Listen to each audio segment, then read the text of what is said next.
Hello दोस्तों, सो आज का जो मेरा टॉपिक है उसका नाम है फ़ज़ान रूल। आप सभी को मेरा good morning, good afternoon and good evening जब भी आप ये वीडियो देख रहे हो। तो फ़ज़ान रूल क्या होता है? The Fajans rule says in ionic compound some covalent character are present, कि किसी भी आयनिक कंपाउंड में जो है वो कुछ कोवेलेंट कैरेक्टर जो होगा वो क्या होगा, प्रेजेंट होगा। यहाँ पर हमने क्या ले लिया है, एनाइन ले लिया है। एनाइन पे कौन सा चार्ज होता है, नेगेटिव, और केटाइन पे कौन सा चार्ज होता है, पॉजिटिव। अब एनाइन के जो आसपास है वो इलेक्ट्रॉन क्या करते हैं, रिवॉल्व करते हैं, और इलेक्ट्रॉन के क्लाउड होते हैं, क्योंकि इलेक्ट्रॉन वेव है जिसकी वजह से ये पूरी ढकी हुई होती है।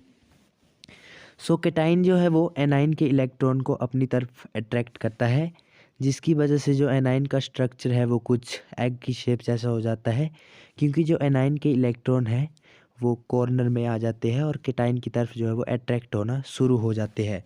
मतलब एनाइन का जो है वो पोलराइजेशन होना शुरू हो जाता है। सो यहाँ पर जो है वो एनाइन के जो इलेक्ट्रॉन है वो केटाइन अपनी तरफ अट्रैक्ट कर लेता है और एनाइन का पोलराइजेशन होना शुरू हो जाता है। तो ये हमें कुछ कुछ कोवेलेंट के जैसा दिखता है, क्योंकि कोवेलेंट बॉन्ड में क्या होता है, शेयरिंग ऑफ इलेक्ट्रॉन। तो यहाँ पर भी कुछ कुछ हमें देखने लगता है जैसे कि इलेक्ट्रॉन जो है वो शेयर हो रहे हैं। तो इसलिए इन्होंने कहा था कि जो आयनिक कंपाउंड है कोई भी, वो प्योर नहीं होता, उसमें जो कुछ कोवेलेंट कैरेक्टर जो है वो प्रेजेंट होता है। सो चलिए आइए अब डिस्कस करते हैं कि किस कंपाउंड का जो है वो कोवेलेंट कैरेक्टर ज़्यादा होगा। तो इसके लिए कुछ कंडीशन है, जैसे कि फर्स्ट कंडीशन है हमारे पास, size of cation is small. अगर जितना छोटा साइज़ होगा उसकी इलेक्ट्रॉन खींचने की टेंडेंसी एनाइन से उतनी ज़्यादा होगी, मतलब उसकी पोलराइजिंग पावर जो है वो ज़्यादा होगी अगर जितना स्मॉल साइज़ होगा केटाइन का। सेकंड कंडीशन है हमारी, चार्ज ऑन केटाइन। अगर केटाइन के ऊपर जितना ज़्यादा चार्ज होगा उसकी पोलराइजिंग पावर जो है वो उतनी ज़्यादा होगी और उसका कोवेलेंट कैरेक्टर भी ज़्यादा होगा। अब थर्ड कंडीशन है हमारे पास, सूडो नोबल गैस कन्फिग्रेशन। तो सूडो नोबल गैस कन्फिग्रेशन होती क्या है? सूडो नोबल गैस कन्फिग्रेशन ऐसी कन्फिग्रेशन होती है जो नोबल गैस की तरह दिखती है लेकिन नोबल गैस नहीं होती है। सो सूडो नोबल गैस कन्फिग्रेशन है हमारे पास NH2, NP6 एंड ND10। अगर जिस कंपाउंड की भी सूडो नोबल गैस कन्फिग्रेशन होगी उसकी जो पोलराइजिंग पावर है वो ज़्यादा होगी और उसमें जो कोवेलेंट कैरेक्टर है वो भी ज़्यादा होगा। चलिए आइए इसे एक एग्जाम्पल से समझते हैं। हम एग्जाम्पल ले लेते हैं कॉपर का। कॉपर की इलेक्ट्रॉनिक कन्फिग्रेशन क्या होती है? Argon 3D10 and 4s1। ठीक है, अब हम किसकी कन्फिग्रेशन लिखेंगे? कॉपर की पहले से लिखेंगे, फर्स्ट से 1s2, 2s2 and 2p6, 3s2, 3p6, फिर 3p6 के बाद क्या होता है, 3D10 एंड 4s1। ठीक है, तो ये है फर्स्ट से इलेक्ट्रॉनिक कन्फिग्रेशन ऑफ कॉपर की। अब हम लिखेंगे इलेक्ट्रॉनिक कन्फिग्रेशन ऑफ Cu+ की। Cu+ मीन्स इसमें से जो है एक इलेक्ट्रॉन क्या करवा देंगे, हम कम करवा देंगे, लूज़ करवा देंगे। ठीक है, तो Cu+ की इलेक्ट्रॉनिक कन्फिग्रेशन जो है वो हमारे पास हो जाएगी 3D10, मतलब क्या बचेगा, 4s1 जो है वो क्या हो जाएगा, 4s1 जो है वो ख़त्म हो जाएगा और क्या बचेगा हमारे पास, 3D10, 3p6 एंड 3s2।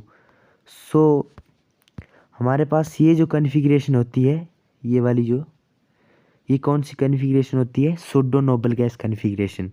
सो मतलब Cu+ कंपाउंड का जो कोवेलेंट कैरेक्टर है वो ज़्यादा होगा और इसकी पोलराइजिंग पावर भी ज़्यादा होगी। क्यों? क्योंकि हमने क्या किया, थर्ड कंडीशन देखी। थर्ड कंडीशन में क्या बोला था हमें कि अगर जिस कंपाउंड की भी सूडो नोबल गैस कन्फिग्रेशन होगी उस कंपाउंड का जो है कोवेलेंट कैरेक्टर भी ज़्यादा होगा और पोलराइजिंग पावर ही ज़्यादा होगी, जिसकी वजह से इस कंपाउंड की कौन सी कन्फिग्रेशन है, सूडो नोबल गैस Cu+ की। सो इस तरह से Cu+ और एंड Au+, इन तीनों कंपाउंड की जो है वो सूडो नोबल गैस कन्फिग्रेशन होगी, क्योंकि ये एक ही सीरीज में आते हैं, कॉपर सिल्वर एंड गोल्ड।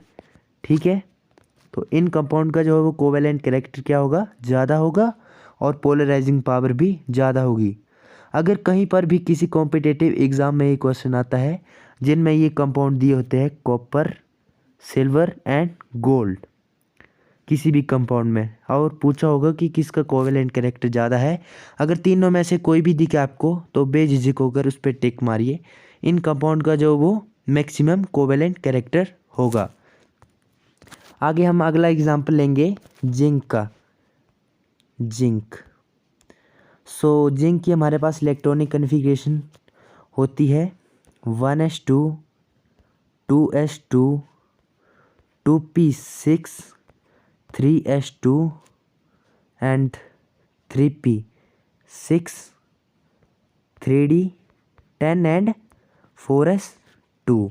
अब इसको सूडो नोबल गैस कन्फिग्रेशन बनाने के लिए हमें क्या करना पड़ेगा, जिंक में से जो है वो 2 इलेक्ट्रॉन लूज़ करवाने पड़ेंगे Zn2+।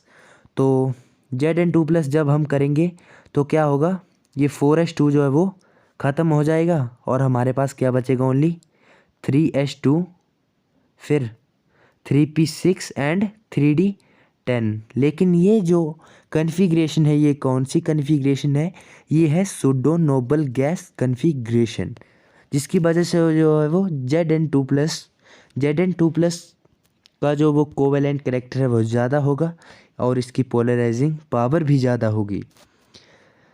Zinc 2+, zinc, mercury and cadmium, अगर ये तीनों कंपाउंड भी कहीं आपको दिख जाए जिसमें पूछा हुआ हो कि किसका कोवेलेंट कैरेक्टर ज़्यादा है, किसी भी कंपाउंड में आपको अगर जिंक दिख जाए या मरकरी दिखे या कैडमियम दिखे, लेकिन 2+ होना चाहिए, 2 इलेक्ट्रॉन लूज होने चाहिए, तभी तो इसकी इलेक्ट्रॉनिक कन्फिग्रेशन जो है वो सूडो नोबल गैस जैसी दिखेगी।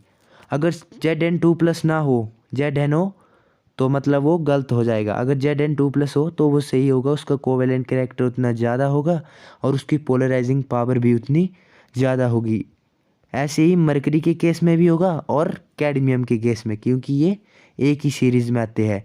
तो इनको बेशक आप याद कर लें, zinc, cadmium, mercury and copper silver gold, ये 4 कंपाउंड आपको जो है वो 6 कंपाउंड आपको याद करने हैं जिनकी पोलराइजिंग पावर भी ज़्यादा होती है और इनमें मैक्सिमम कोवेलेंट कैरेक्टर होता है।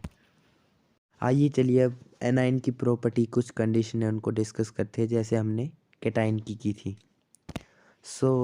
एनाइन की जो यहाँ पर बोला हुआ है कि साइज़ ऑफ एनाइन, वहाँ पर हमने जो कैटाइन का पढ़ा था वहाँ पर जो कैटाइन का साइज़ था वो स्मॉल था, यहाँ पर एनाइन का साइज़ जो है वो क्या लेना है, हमें लार्ज लेना है, ज़्यादा लेना है। और एनाइन पे जो चार्ज है वो, ये कंडीशन दोनों में सेम आ गई, कैटाइन में भी और एनाइन में भी, कि दोनों पर चार्ज जो है वो क्या होना चाहिए, ज़्यादा होना चाहिए। ये थी 2 कंडीशन एनाइन की। अब एक बार फिर से इस रूल को समराइज़ कर लेते हैं। पहले क्या हमने कैटाइन में क्या पढ़ा था कि कैटाइन का जो साइज़ है वो क्या होना चाहिए, छोटा होना चाहिए और चार्ज ऑन कैटाइन ज़्यादा होना चाहिए। अगर कैटाइन के ऊपर जितना ज़्यादा चार्ज होगा उसकी अट्रैक्ट करने की टेंडेंसी, मतलब बॉन्ड बनाने की जो टेंडेंसी होगी उतनी ज़्यादा होगी।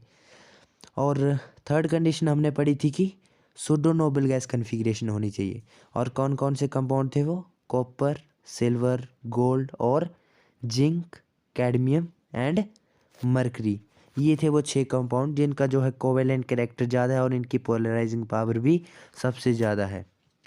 और हमने एनाइन के बारे में जो कंडीशन थी वो क्या थी, अभी पीछे पढ़िए कि एनाइन का सार जो है वो, एनाइन का जो साइज़ है वो क्या होना चाहिए, लार्ज होना चाहिए और चार्ज जो है वो एनाइन के ऊपर वो भी ज़्यादा होना चाहिए। ये कंडीशन और ये कंडीशन दोनों कैटाइन और एनाइन के लिए सेम है चार्ज वाली, लेकिन जो साइज़ वाली है, कैटाइन में जो साइज़ है वो क्या है, स्मॉल लेना है हमने, और एनाइन में जो साइज़ है वो क्या लेना है, बिगर लेना है। ये आज का हमारा छोटा सा टॉपिक फज़ान रूल यहीं पर ख़त्म होता है। अब मैं अगली वीडियो में इसके कुछ प्रॉब्लम लाऊंगा जिसमें पूछा गया होगा हमें कि किसका जो कोवेलेंट कैरेक्टर है वो ज़्यादा है, या मेल्टिंग पॉइंट और बॉइलिंग पॉइंट के बारे में पूछा गया होगा। सो अगली वीडियो के लिए रहिए रेडी, और अगर आपको वीडियो अच्छी लगी हो तो इसे लाइक कर दें और मेरे चैनल को सब्सक्राइब कर दें।